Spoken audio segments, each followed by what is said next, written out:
It's a privilege and a pleasure for me to be here. I very much appreciate this opportunity.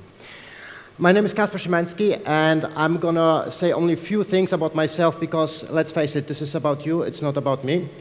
I used to work for Google Search, and this is where a large part of my experience and my know-how comes through. I'd like to share it with you free of charge today, otherwise it's very expensive, but today it's free for you. I'm going to need the clicker. Can I have the clicker? Or I do it here? Okay, cool. Less walking for me then. I have only 3 boring slides. Those are not coming up yet.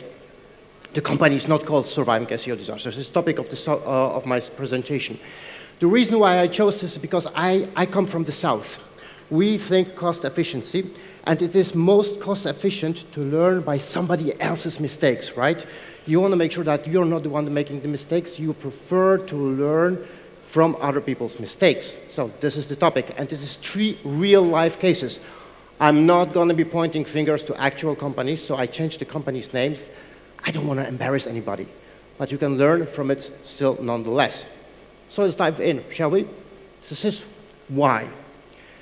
One of the most important things that I learned when presenting to people like you, to fellow industry professionals, is the why. Why do we care for it? Simply put, we don't want to be in that situation, right?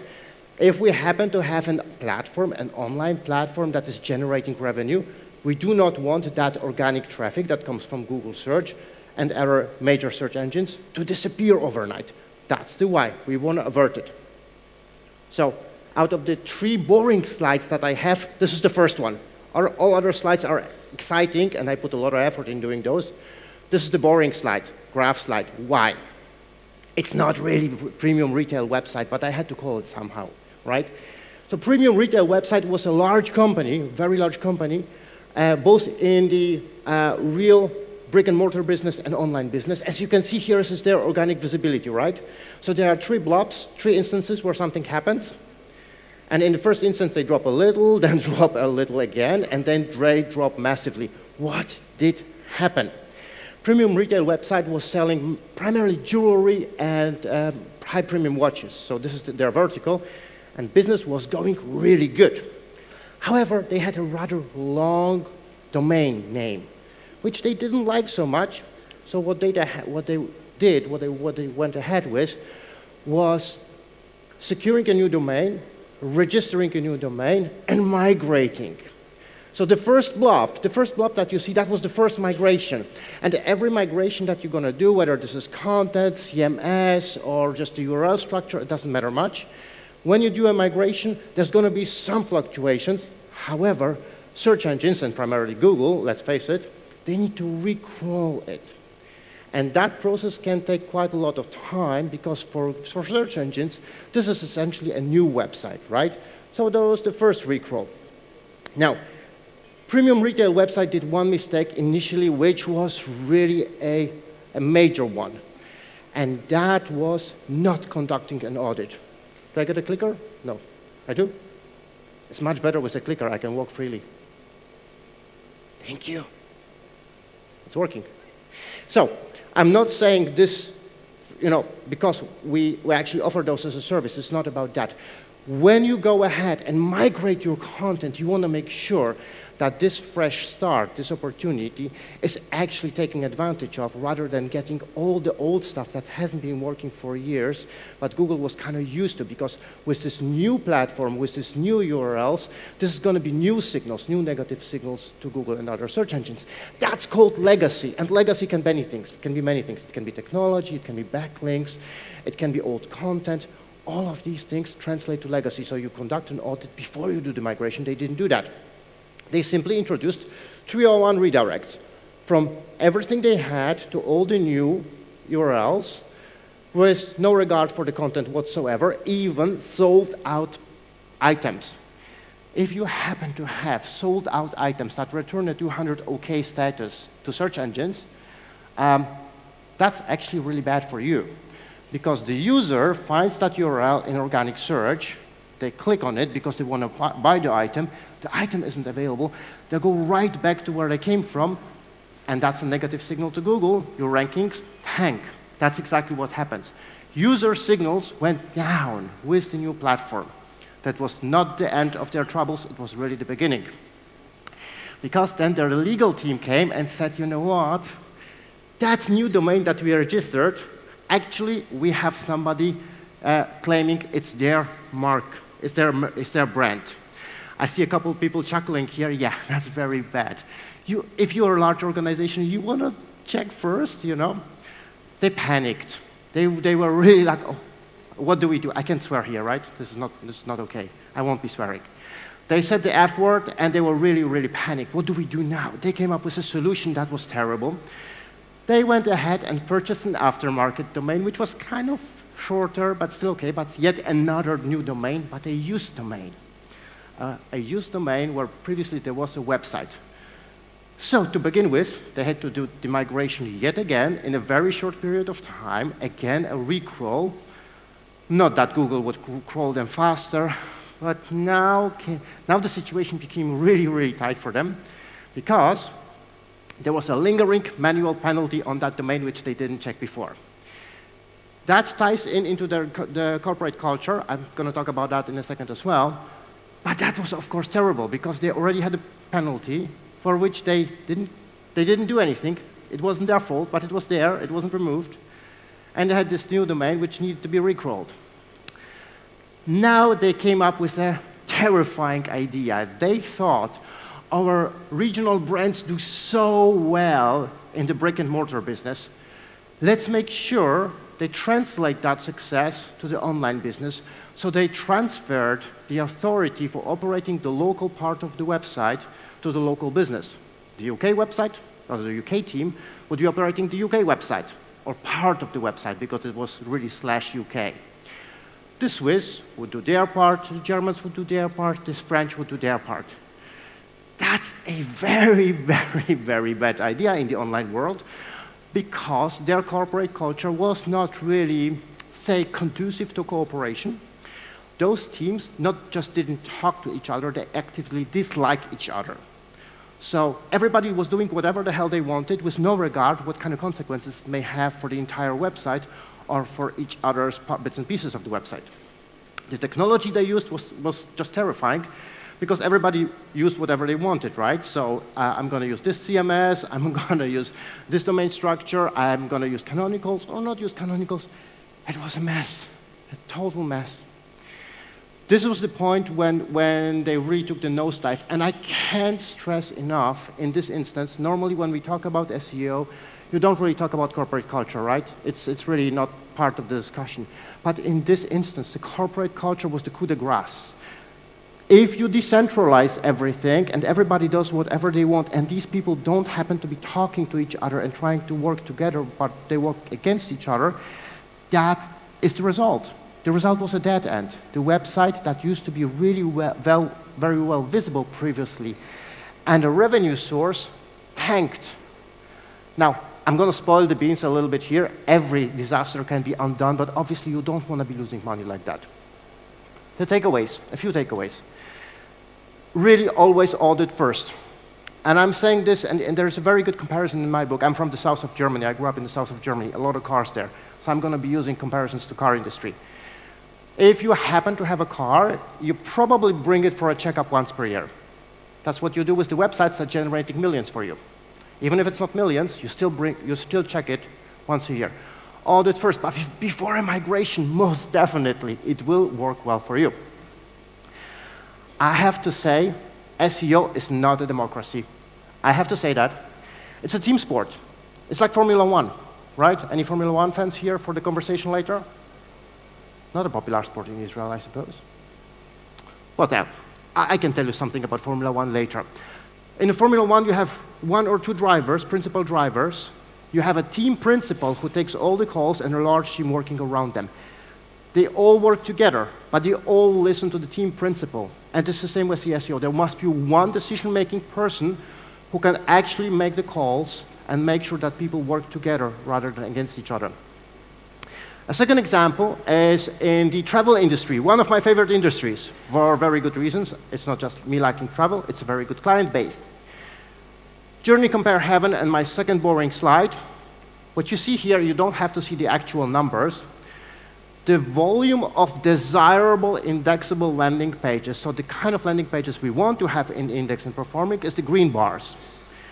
The gray bars is the volume of landing pages they had. What happened? We're talking pre-corona times, right? Beautiful times, travel industry booming, everybody making great money. So, journeycompareheaven.com, as I called or renamed this example, was doing really, really well, and pretty much overnight they went, they tanked. How did they do it? They had great sales. They were really, really well positioned in some markets, not all markets, not across board. They came up with the idea, let's increase our market share by expanding to other markets. This is a very viable strategy. If you have something that's working somewhere, expand to a different market, expand to a different language market. A couple of things to be mindful of. It's very, very, very important to not merely translate, right? So that ties in here. Do not translate your content. Do localize your content. If you merely translate from Hebrew or from English into another language, it's not going to feel right for the target audience if they are Finnish or if they're Polish or wherever they might be, right? You have to make sure that they understand the website is actually made from local people or feels like it is made from local people, by local people. So, merely translating the content increased the volume of landing pages that they had by 6-fold, which is not terribly bad if you have the crawl budget. Crawl budget is a big topic, but essentially it's the volume of landing pages that Google would crawl regularly, so they know what the content is, they crawl it, they index it, and they rank it. So increasing by 6-fold, so by factor of 500%, it's a lot, but manageable. Then they did something that they shouldn't have done. Then they opened up filtering. So for those of you not familiar with filtering, that allows for every variation of a landing page to be indexed. So take an item. Let's take a physical item. Let's take a phone, iPhone. Not an iPhone user, but let's take an iPhone. You have an iPhone in all colors, with all the possible memory variations, with all the versions, and every single version and every single variation is indexable for that one iPhone that you actually want to be selling. That is bad. Doing so is very, very bad because out of blue, several things are happening, including your volume of landing pages going really in the direction of a tsunami. You're getting a lot of landing pages that also competed against each other. Competing against each other is a very important topic because all of that could have been prevented. Even though it would kind of kill the crawl budget, you could have introduced canonicals. The canonical element would actually tell the Google and other search engines, this is the one version. So I have 1,000 landing pages, right? But this is the one I care for. They didn't have that. So that was really rather problematic because then you let Google and other search engines pick and choose, and sometimes they pick and choose the one landing page you care for, but often they do not. So what happened subsequently was cannibalization, right? They were in a very competitive market, very strong other players, market players in place, but for the same instance of a product or of a service, say finding a hotel in Tel Aviv for May of 4th, 2023, there would be not just the competitors and their landing pages, there would be the competitors, their landing pages, and a multitude of those, right? Hundreds of those landing pages competing against each other from the same website, obviously not putting the best foot forward.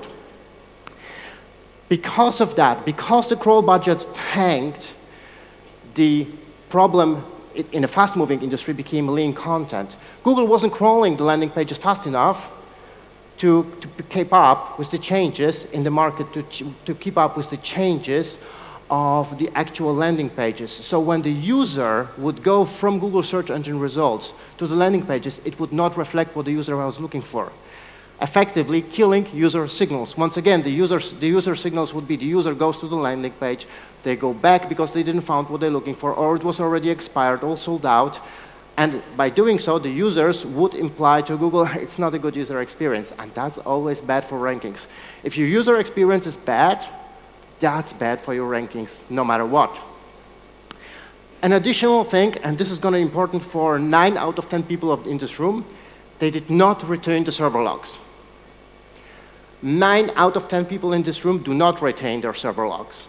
I could be talking about server logs for a very long time. Pet project of mine, love the topic. Needless to say, if you have them, You can actually tell what's happening on your website. You can tell, if you have a large website, how search engines perceive your website and how you can benefit from that data. They did not retain those. They do retain them now. They did not retain them back. Last but not least, it was a dire situation, but there was recovery. It was just a very long road ahead. They had to X all the lean content. They had to improve the content that was desirable, but it was possible. And of course, they did start saving and preserving server logs. Which is a takeaway. Love this slide. So if you happen to be operating a large platform and you're not sure or you know you're not saving server logs, please ask your IT team to save and preserve your server logs. And there will be 2 points they will be bringing to the table if they don't want to do it. First is going to be it's too expensive, which is not true because hard drives cost nothing. So you save and preserve the server logs, you gzip it and save it on a hard drive that's somewhere on the shelf. The server logs from today are not relevant. The server logs from a month, maybe. The server logs from a year, when you have them, they are gold. This is data that you can utilize in order to become better, to get more revenue. But you cannot recover server logs if you don't start saving and preserving it. Oh, the other point they will be bringing to the table is it's illegal. In Germany, this is the standard topic. It's not possible. The law doesn't allow it. Yes, it does.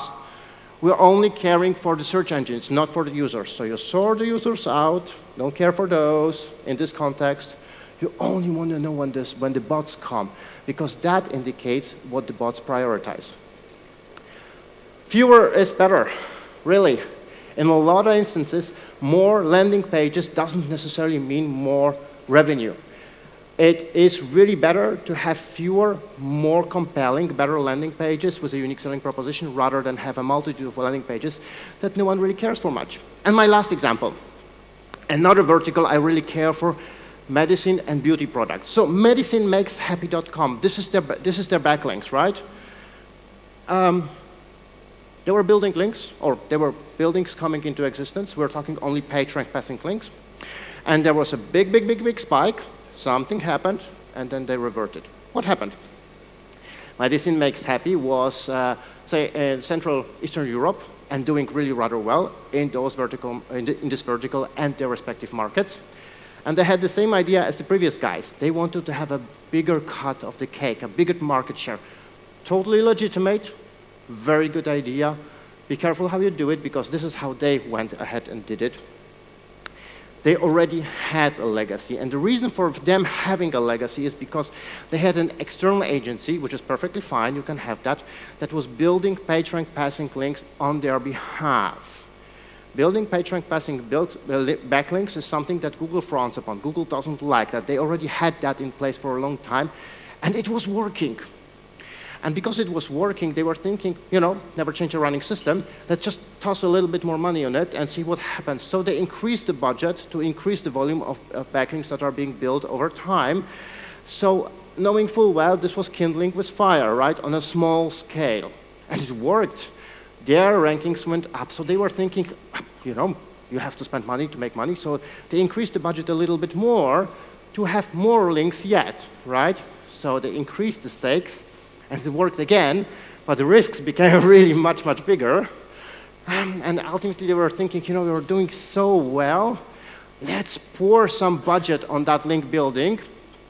Built a lot of backlinks, knowing full well, in the full confidence, that this may go sideways. So guess what happened? Exactly. They built so many backlinks, they became so visible that Google took notice. Building links that pass PageRank, and I'm saying without any judgment whatsoever, that is something that can get you in trouble because Google does not approve of that. Google does not condone it. So this is a black hat method. Google refers to that as spam. The consequence was a penalty. They got a manual spam action. That's a euphemism for a Google penalty. Now, there was a silver lining because in their instance, they did not have a deal with the agency to document all those backlinks that are being built.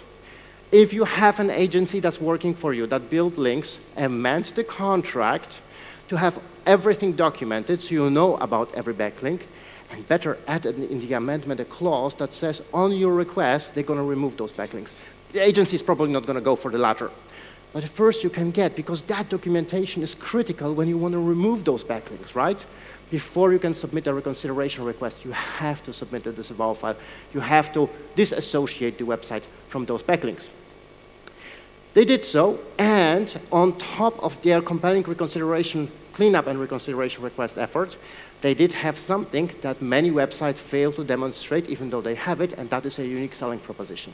Something that is really special about the website, unique. Something where Google can see there is added value to this website. They did have that in place, and they were successful, ultimately. I have 3 takeaways and a lot of questions, and if you don't ask me any questions, I'm going to start asking you questions. No, I just want to see the fear in your eyes. It's good. I'm here for you. I'm here to answer your questions. 3 takeaways. Build links for traffic is the way safer method rather than building links in order to increase the page rank, in order to increase the visibility, in order to increase the traffic. Skip the middleman.